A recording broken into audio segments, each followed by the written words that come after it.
At the start of the movie, a father-daughter duo climb up the Troll Hills in western Norway as a hobby. After they reach the top, the father, Tobias, tells his young daughter Nora about the folklore of the legendary trolls. Apparently, these mythical creatures wandered the earth several thousand years ago, but one day, they were cast into stone when they came into contact with sunlight. Tobias, a renowned folklorist, believes that trolls still wander around the mountains of Norway, and his daughter is fascinated by it. Fast forward 20 years into the future, Nora has outgrown her belief in magic and has instead turned to science. Now she works as a paleontologist. After working for almost 6 months at an archaeological site, she finally discovers a mysterious fossil. Elated that her hard work finally paid off, Nora celebrates her recent finding with her team. In the nearby Dovre Mountains, rapid construction is taking place to build a metro station. The workers are busy drilling into the mountain and setting up explosives to create a passageway for the project. Meanwhile, a crowd of activists is protesting against the construction, shouting that the government should let the mountain live. Ignoring their protests, the chief sets off the explosives, blowing the mountain into smithereens. He makes hard eye contact with the activists when he hits the button, too. Savage. He and the workers then go inside the Dovre cave to check, but shockingly, they hear a loud roar. Moments after, they feel the ground shake, and an ancient mythical creature rises from the rocky depths of the mountain. Horrified, the workers run for their lives, but the falling mountain debris eventually seals their fate. Shortly after, the news of the incident reaches the Norwegian Armed Forces headquarters in Oslo. The general decides to send an aircraft to get clear images of what really happened at the site. He then gives instructions to alert the Prime Minister. Next, we see the Norwegian Prime Minister and her advisor, Andreas, heading to the military base. On their way, the Minister of Defense updates them on the situation and reveals that over 50 people died in the incident. He then displays some pictures of Ground Zero, and with a closer view, we can see gigantic holes in the ground. Andreas says they look like footprints, but he's not qualified to have an opinion. Meanwhile, Nora is still celebrating with her colleagues on the occasion of her groundbreaking discovery. She begins to give a speech, but suddenly, a military helicopter arrives. Then a soldier comes out and tells Nora that she's been summoned by the Prime Minister in Oslo. Wasting no time, she gets on the chopper and heads towards the military base. After her arrival, she is escorted by Andreas to a room full of government officials. Nora joins them as they discuss the current situation. The officials presume that the destruction was caused by some kind of gas, but Nora says otherwise. After reviewing the footprint image closely, she suspects it could be a prehistoric animal that has risen from the mountains. Andreas says it could be supernatural, but he's not qualified to have an opinion. However, the government officials simply mock Nora, stating that this isn't one of her fossil research cases. They also rule out the possibility of an animal being behind all of this. Just then, Sigrid, a computer genius who also works for the Norwegian Armed Forces, barges in and tells the group that she has managed to retrieve a video from the incident. When she plays it, the officials notice an approximately 150-foot tall figure coming out of the Dovre cave. This finally convinces them that something colossal, probably a monster, has arrived in Norway. Elsewhere, in a remote area called Lesja, an elderly couple sits for afternoon tea when they hear a distant roar. Soon after, their table begins shaking, causing the nearby utensils to fall off. The couple thinks it is an earthquake, so they quickly hide under their safety vault. Once everything is settled down, they leave the vault, only to find their house shattered and torn into debris. Meanwhile, Nora tells the Prime Minister that she is ready to look into the Dovre incident. The other officials agree, and she is assigned as a scientific advisor. After the meeting, the PM's advisor, Andreas, informs Nora about the Lesja incident, and the two quickly fly a chopper to the site. During their flight, they have a bit of small talk. Andreas properly introduces himself, and then asks Nora why she became a paleontologist. The latter replies that she has always loved nature, ever since she was a child. She also shares that her father, Tobias, was a folklore expert, but he eventually lost touch with reality as his beliefs went too far. At one point, his condition became so bad that he had to be admitted to a hospital. Andreas then confides in Nora that he always wanted to be a writer, and that he's working on a story about a monk that rips his own head off and throws it at enemies to bite them, and I honestly just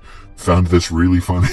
Once Nora and Andreas reach the site, they are taken aback by the destruction. Soon, they are greeted by Captain Chris Holm, Special Operations Command. Chris briefs the two about the situation, explaining that the creature continued its trek 2 miles south into the mountains. But although they did a sweep of the area, they couldn't find anything. It's almost as if the gigantic creature disappeared into thin air. Following this, the trio interviews the elderly couple, who are still shaken up by the incident. The wife reveals that she did not see anything. However, she did hear a strange howling sound. The sound was terrifying, much like that of King Kong. It was also mournful and sad. Unfortunately, the information is inconclusive, so Nora is left to inspect the surroundings by herself. Suddenly, she smells a strange odor that leads her into one of the giant footprints. Nora then scans the area for any clues, but strangely, there are no biological signs in it. It's almost as if the creature is not a living organism at all. Now, with all evidence leading to a dead end, Nora decides to seek help from her estranged father, who is living in a remote mountain alone. Nora, Captain Chris, and Andreas fly to his place in a chopper. Their first encounter is a bit hostile, but Tobias eventually calms down and takes them inside his house. Surprisingly, even after all these years, he is still researching the mythical creatures known as trolls. After a while, the group shows him the video that Sigrid retrieved earlier. Tobias is taken aback by what he sees, and he starts murmuring,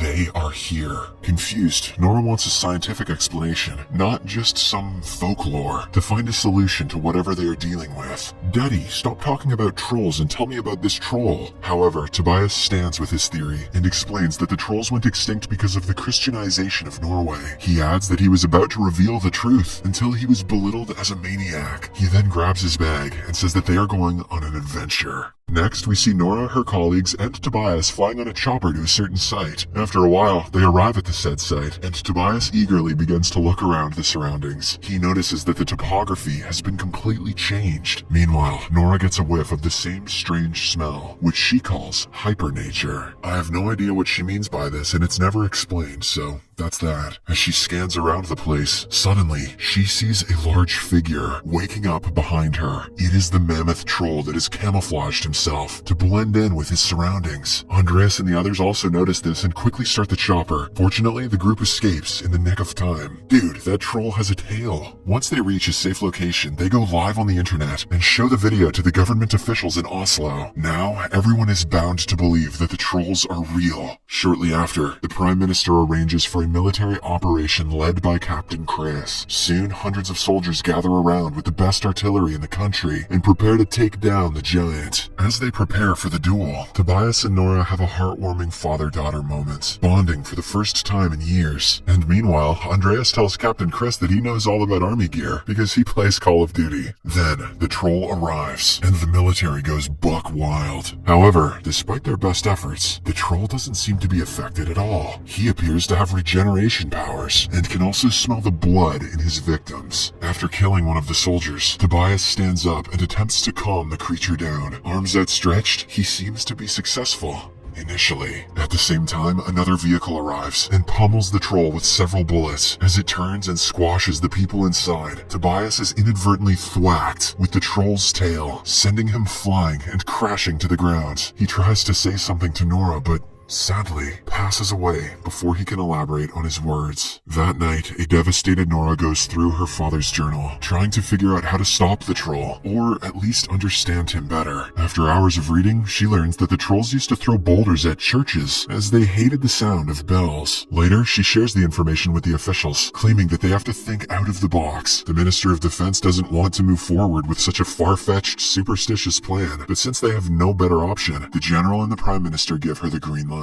In the next scene, we see 4 military helicopters, each attached with a large church bell, moving towards the troll. The plan appears to work at first, and the troll becomes visibly weak, but after a while, he gets used to it and destroys most of the choppers. With this, Nora's idea of attacking the monster with church bells fails spectacularly, causing even more massacre and destruction. However, the troll does save a small child from his imminent demise, showcasing once again that the beast appears to feel emotions begins. To make matters worse, at this point, news outlets from around the world have picked up the story and are broadcasting it. In the aftermath, the Prime Minister gives a speech on TV to try and calm the nation. At first, she apologizes for her cabinet's incompetence and then declares a state of emergency. She also urges the residents of Oslo and other surrounding areas to immediately evacuate, as for some reason the troll appears to be headed straight for the capital. Meanwhile, due to her failure, Nora loses her seat at the table. On the other hand, Andreas learns that the government plans to bomb Oslo in hopes of destroying the troll. He has some thoughts on this, but he's still not qualified to have an opinion, so he resigns from his position. Both Nora and Andreas then leave the headquarters. In no time, thousands of people start queuing up to leave the city. Andreas and Nora are also among them. The latter is still gutted that she couldn't find a solution to the troll problem and decides to take one last look at her father's journal. Lo and behold, she finds a clue. She notices the word Sinding written multiple times in the journal. Andreas tells her that Sinding is actually a prince living in the royal palace in Oslo. How did Nora not know about that? He apparently is one of the wealthiest guys in the country. Hearing this, Nora insists that they turn the car around and head back, believing a clue lies in the royal palace in Oslo. After a while, they arrive at the palace and meet Rikard Sinding, who also appears to be waiting for them. Then, he takes them inside and finally reveals the truth about the trolls of Norway. As it turns out, Tobias was right all along. These mythical creatures actually used to walk the country's lands. At the palace, Nora and Andreas are taken deep into the underground tunnels, where Sinding reveals that he and the other officials destroyed Tobias's life in order to protect their secret. When Nora's dad got too close to the truth, Sinding himself arranged for the old man to be committed to a mental health hospital to protect the secret. And that secret happens to be the skeletal remains of a troll family underground. The royal palace was built on top of the Troll King's cave after the Christians massacred his family and left him for dead inside the mountain. Here, we get to know that the troll which is wreaking havoc around the country is actually the Troll King. This explains why the giant is heading towards Oslo in the first place. He's been trying to return home. Sinding continues to explain that nothing is more important to trolls than family, and during the Christianization of Norway, the Troll King was lured to the Dovre mountain and imprisoned. Of course, the earlier explosives let him out, and now he's heading back to Oslo to try and reunite with his children. It's actually quite sad. Nora and Andreas are shocked to learn the truth. They are even more terrified when they see the skeletal remains of the troll family. When Nora shines her UV light on the bones, she notices that they sizzle. This is when she realizes that the trolls are indeed sensitive to light,